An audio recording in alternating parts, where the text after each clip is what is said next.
Most people are waiting for the promotion that will finally make saving possible, waiting for the raise that will change things, waiting for the right moment when there's a little more income, a little less debt, a little more room to start.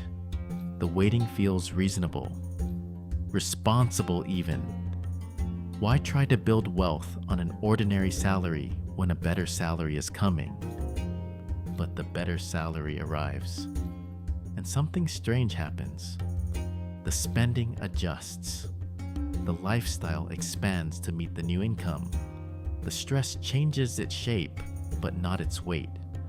And the waiting continues for the next raise, the next level, the next amount that will finally be enough to begin. Research on what economists call lifestyle inflation shows this pattern is not a weakness or a failure of discipline. It is a default. The brain normalizes each new level of income within months and calibrates spending accordingly. More income without a different approach produces one predictable result. More spending, same stress, different number. A factory worker in Nagoya named Hiroshi understood this at 44. He had worked at the same plant for 19 years. His salary was ordinary. He had tried to save many times and failed each time. Not dramatically, just gradually, the way money tends to disappear when there is no system to hold it. Then his company brought in a Kaizen consultant, a specialist in continuous improvement, to redesign the production floor. Hiroshi listened to the presentation, and somewhere in the middle of a talk about manufacturing efficiency, he heard something that had nothing to do with factory equipment. The consultant said a 1% improvement applied consistently produces results that feel impossible until you see them happening.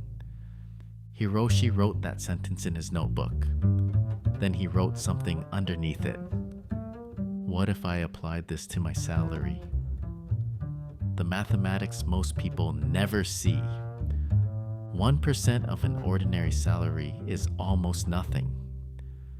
If Hiroshi earned the equivalent of $2,000 a month, 1% was $20, less than a single dinner out, less than 2 months of a streaming subscription, an amount so small it barely registered as a financial decision. That was the point. The brain's resistance to saving is not about the desire to have money in the future. It is about the pain of having less money now. Research on what behavioral economists call present bias, the tendency to weight immediate costs more heavily than future benefits, shows it is one of the most reliable predictors of financial behavior.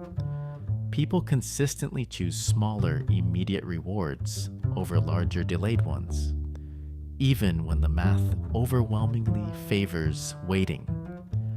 $20 does not trigger present bias. It is too small to feel like a sacrifice. The brain does not register it as a meaningful loss. It simply moves, quietly, automatically, before the month begins. But $20 a month, set aside before any spending, becomes $240 in a year, then $252 the next year, when Hiroshi increased the amount by 1%, then $265 the year after that. The amounts remained almost invisible. The accumulation did not. After 6 years, Hiroshi had more savings than he had ever held in his life, not because his income had changed, but because he had applied a principle that Japanese manufacturing had understood for decades to the problem of personal finance. Kaizen does not ask for transformation. It asks for 1%, consistently, without exception. Why small and consistent beats large and occasional. Most people approach saving the way they approach dieting, with intensity that cannot be sustained. A dramatic commitment made in a moment of motivation. A large amount set aside for 1 or 2 months. Then a difficult expense, a hard week, a reason that feels legitimate. The system breaks. The money returns to its old patterns. And the person concludes that they are simply not the saving type. They are not failing because of character. They are failing because of design. Research on habit formation and behavioral change shows that large behavioral targets activate the brain's threat response, the same system that generates anxiety about failure. When saving feels like sacrifice, the brain treats it as a threat to immediate well-being and generates resistance. That resistance does not decrease with time. It increases until the behavior stops. Small targets bypass this response entirely. A 1% saving, $20 on a $2,000 salary, does not feel like sacrifice. It does not trigger resistance. The brain does not generate the internal argument that has sabotaged every previous attempt. Japan encoded this understanding in Kaizen not as a financial principle, but as a philosophy of change. The question is never, how much can I improve? It is always, what is the smallest improvement that moves in the right direction? That question, answered honestly and acted on consistently, produces results that feel disproportionate to the effort, because the effort was designed to be sustainable rather than impressive. Hiroshi never increased his savings by more than 1% per year. In the first year, the amount felt trivial. By the 5th year, the habit was invisible, as automatic as paying rent, as unremarkable as a utility bill. He had stopped thinking of it as saving. It had become simply the way his money worked. Try this. Calculate 1% of your monthly income. Set that amount to transfer automatically on the day after your paycheck arrives. Not as a beginning of something large, as the thing itself. Do it this month, and next month increase it by 1%. Notice whether the increase registers as sacrifice. Mottainai, the philosophy that makes Kaizen permanent. Numbers alone do not produce lasting financial change. Japan has always understood this. What makes the 1% rule sustainable is not the mathematics. It is the shift in how a person relates to money, specifically to spending. And that shift requires a concept that most financial advice never addresses. Mottainai, the Japanese feeling of deep regret over waste, over using something less fully than it deserves, overspending resources without genuine return. Mottainai is not frugality in the Western sense, the reluctant avoidance of spending driven by scarcity thinking. It is something more like respect, a recognition that money represents time, that time is not renewable, and that spending without genuine awareness is a form of waste that the brain rarely registers in the moment, but the body feels over years. Research on what behavioral economists call the pain of paying shows that when people are fully aware of what a purchase costs, not just the price, but the time worked to earn it, the alternative uses of that money, the ongoing costs of ownership, they make systematically different decisions, not more anxious ones, more honest ones. Mottainai introduces this awareness without requiring calculation. It is a question asked before spending rather than after. Does this deserve what it costs? Not just the money, the time that earned it, the space it will occupy, the attention it will require.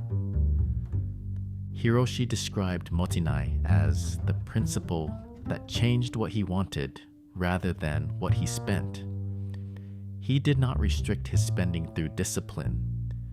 He found that many things he had been buying stopped seeming worth their full cost when he considered the full cost honestly.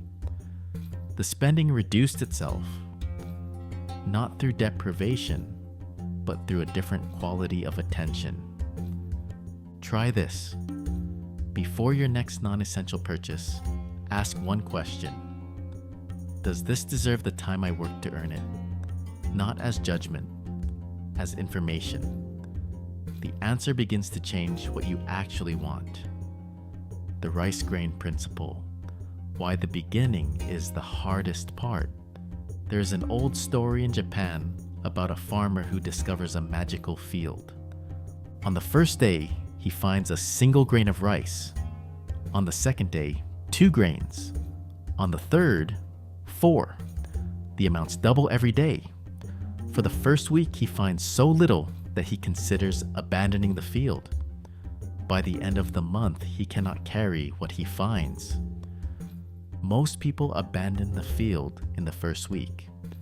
The mathematics of compound improvement are genuinely counterintuitive. A 1% monthly increase on $20 produces amounts that feel insignificant for years before they produce amounts that feel significant. The brain, calibrated for immediate feedback and visible results, interprets the early stages as failure rather than as the foundation of what comes later. Research on what psychologists call temporal discounting, the tendency to undervalue future benefits relative to immediate ones, shows that people consistently underestimate the value of sustained small actions precisely because the returns are backloaded. The first year produces almost nothing visible. The 5th year produces something that feels disproportionate to what was asked. Hiroshi described year 3 as the year he almost stopped. The amounts felt too small to matter. His colleagues were taking vacations he could not afford. The system seemed to be producing nothing. He did not stop. Not from discipline, from a different reason. He had started to understand that the amounts were not the point. The system was the point. The automatic transfer that happened before he could spend the money. The Mottainai question that had begun to change what he wanted. The Kaizen principle that kept asking for 1 more percent rather than a dramatic transformation. He had built a financial life that ran without constant effort. And in a culture that treats saving as a willpower exercise, a system that requires no willpower is worth more than any specific amount. Try this. Commit to the 1% rule for 3 months without evaluating whether it is working. The evaluation itself disrupts the compounding. Trust the field and tend it consistently. Notice what year 3 looks like. One principle, applied consistently, without dramatic gestures or impossible commitments. Kaizen, the 1% that bypasses resistance because it never asks for more than the brain can give without protest. Mottainai, the quality of attention that changes what you want rather than simply restricting what you spend. The rice grain principle, the understanding that the beginning is the hardest part, not because it requires the most effort, but because it produces the least visible return. Hiroshi retired from the factory at 61, not wealthy by any conventional measure, but financially settled in a way that most of his colleagues, many of whom had earned more, were not. He had not received a dramatic raise. He had not made a fortunate investment.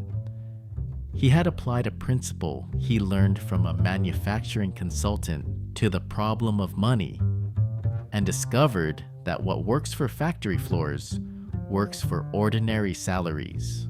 1%. Consistently, without exception, most people are still waiting for the income that will make saving possible. Japan figured out a long time ago that the waiting is the problem, and that 1% started today is worth more than any amount started later. If this resonated, subscribe. We explore the psychology of how you think, feel, and live every week.